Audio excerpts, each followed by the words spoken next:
Hey guys, welcome back to my channel. My name is Victoria. Thank you so much for being here.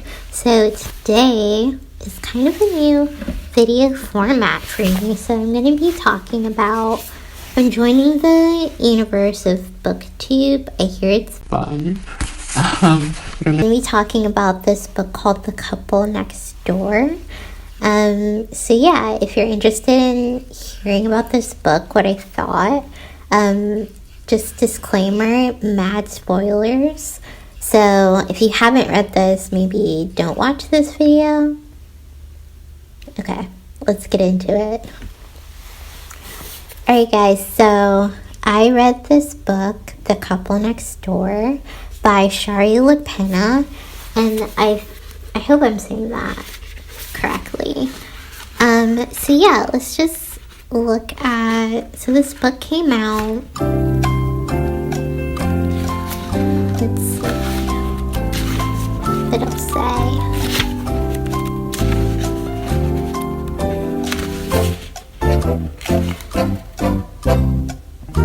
$2016, and it's by Penguin Random House, and this is, I think, the first book in this series. I'm not actually sure if it is a series, but it did leave off on a cliffhanger. So let's get into the beginning of this book, the main plot, if you will.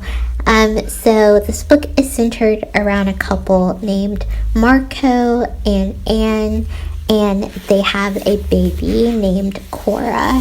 So Cora is like their doting daughter. She's an infant still, like, I don't know, maybe like 6 months old. And they get invited to a dinner party at their neighbor's house. Hence The Couple Next Door. She's been on BookTube long. No. But, so they get invited to their neighbor's house, which is right next door. They share a wall. And they're over at the dinner party, and they decide to leave their baby in their house. So their babysitter canceled right before.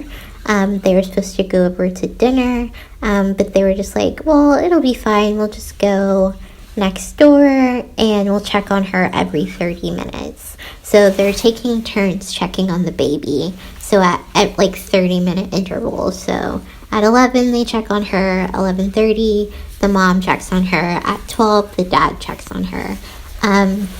So they decide to go to the dinner party at their neighbors, Cynthia and Graham. So while they're at the dinner party, they decide to go check on the baby, and turns out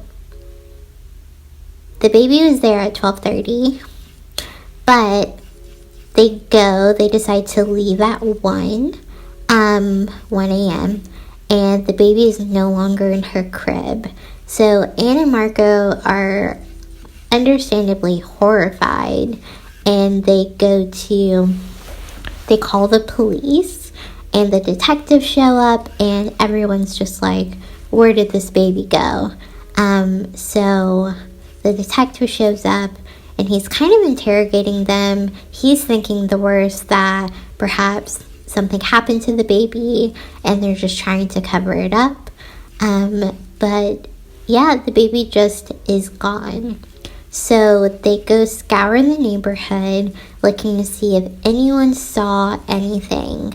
And they wind up at another neighbor's house, and they realize that someone saw a car driving away down the back lane of their house in the middle of the night, around 12:30. So at 12:30, it was Marco's time to go check on the baby, and he did. But he says the baby was fine.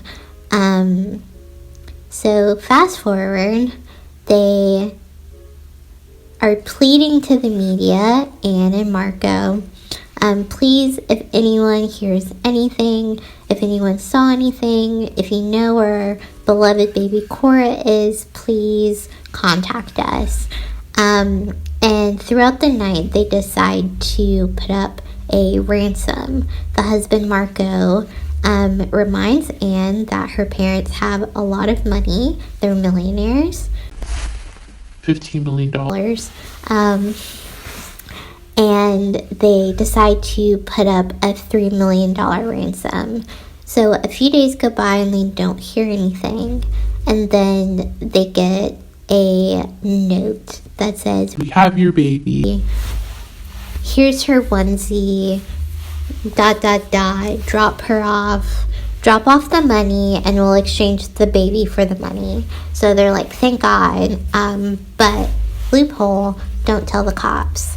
So the husband, Marco, gets in contact with his wife, with his in-laws, and he's like, hey y'all, so we need $3 million to go meet these kidnappers. So they agree, luckily. And Marco gets in his car and it goes to the ransom address to pick up the baby. So then they pick up the baby. No. So Marco goes to the ransom address and he gets hit over the head, like knocked out cold, and wakes up. There's no baby. All the money's gone. What happened to the baby? So you come to find out that Marco is actually in on the whole thing. He set the whole thing up for his baby to be kidnapped so he could steal basically his in-laws' money because his business is failing. So Marco is in IT and he runs his own computer consulting business, and he is strapped for cash. So he conspires with an accomplice to get his wife out of the house and to steal his own baby to get ransom money, basically, on the low from his in-laws. But now there's no baby and there's no ransom money, and they have no idea where the baby is. So Marco tries to go and get in contact with his accomplice. The accomplice isn't picking up. What's going on? And all the while this is happening, the detective is just like, I'm peeping you, Marco. I know your business is failing. Did you actually kidnap your baby? So I feel like this book kind of isn't as surprising as I wanted it to be. I wanted it to be like, oh my God, what's happening? But definitely was not like that until the end. So where am I? So they're just chilling at home, obviously waiting for someone to call them about their baby. And then Marco is reading the paper and he sees a photo of his accomplice. And apparently his accomplice was beaten to death, was murdered in the Catskills, in the mountains. And he's like, oh my God, where's my baby though? If this dude had her and now he's dead, someone killed him, where's my baby? So they immediately go to the police, and Marco tells him that he recognizes the man in the photo. He's like, he tries to play it off. He's like, no, I definitely saw him somewhere around the neighborhood. Maybe he's I don't know, around my crib or something. He tries to play it off like he doesn't know him. And then weirdly, the wife is like, that's so weird. I feel like I've seen him too somewhere. Not around our house, but around. So the detective's like, okay, sure, whatever. He thinks it's already suspicious, but he's been suspecting Marco this whole time. So fast forward, apparently they have they film people without their knowledge, which I think is definitely against the law. But they have dirt on the neighbor wife has dirt on Marco, and she's like, come over to the house. So he goes over there to the neighbors, and he's like, hey, what's going on? And she starts to blackmail him. She's like, hey, I have video of you carrying your baby out to the garage. So unless you want the cops to see this footage, I am going to need like $200,000, which is like, yo. if you know this dude is loaded or like he could get money somewhere, why are you just asking for $200,000? Like, you know, they put up a $3 million ransom. Anyway, I was like, sure. so he's like, fine, I'll deal with you later, I'll try and get your money, don't show the video to my wife. So fast forward, she does not do that. She actually, the neighbor ends up showing the video to the wife, because the wife confronts her about having an affair with Marco, and confronts the neighbor, Cynthia, about having an affair with Marco. And she's like, oh, we're not having an affair, I just know he like stole your baby.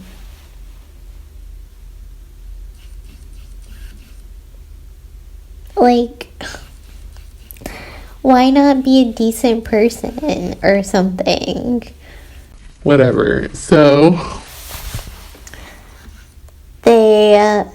the wife ends up trying to like extort money from Marco. It gets really weird. I feel like there's so many loopholes that don't get like sewn up or something in this book. But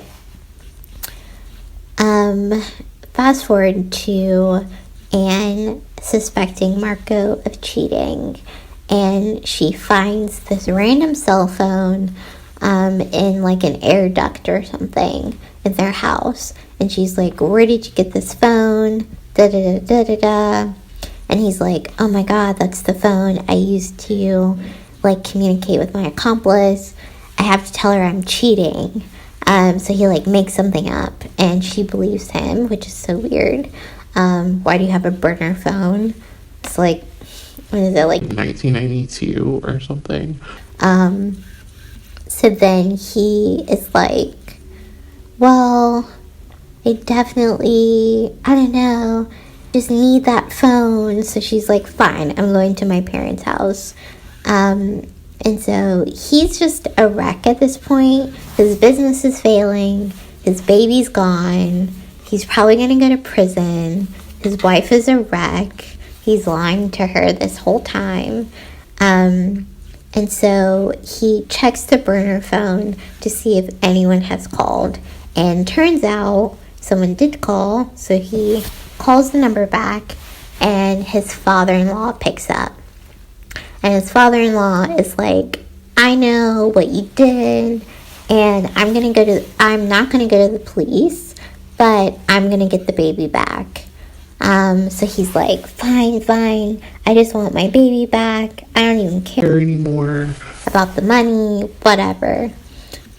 So they arrange for the father-in-law to pick up the baby, but he's not going to go to the cops. So fast forward to the wife ends up leaving Marco. She's like, screw you, I'm going to go to my parents' house. So she ends up at her parents' house, and she starts thinking about the man in the paper that she recognized, and she finally realizes where she recognized him from. So instead of going to her parents' house like she intended to, she goes back home. So this is where Marco confesses. He's like, I'm so sorry. I just thought the baby was going to be gone for like a few days.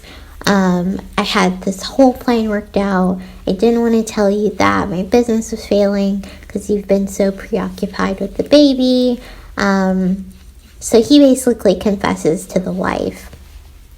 And so he tells her that the father-in-law is going to pick up the baby. So they both decide to go over to her parents' house. This is kind of where it gets, like, confusing.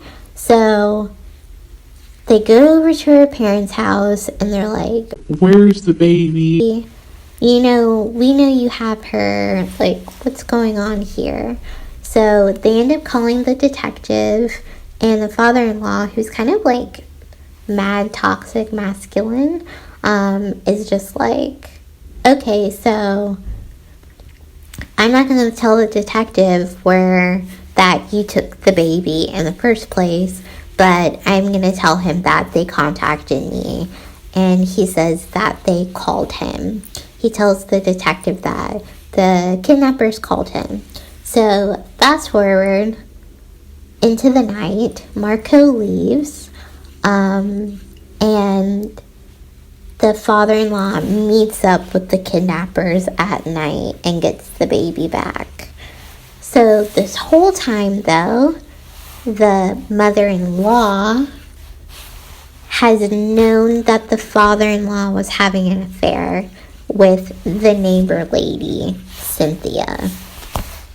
So she ends up calling the detectives, telling the detectives everything, that the father-in-law was having an affair, that he wants to leave her, and that he's broke, and that he probably is trying to steal the money. How did he come up with the baby?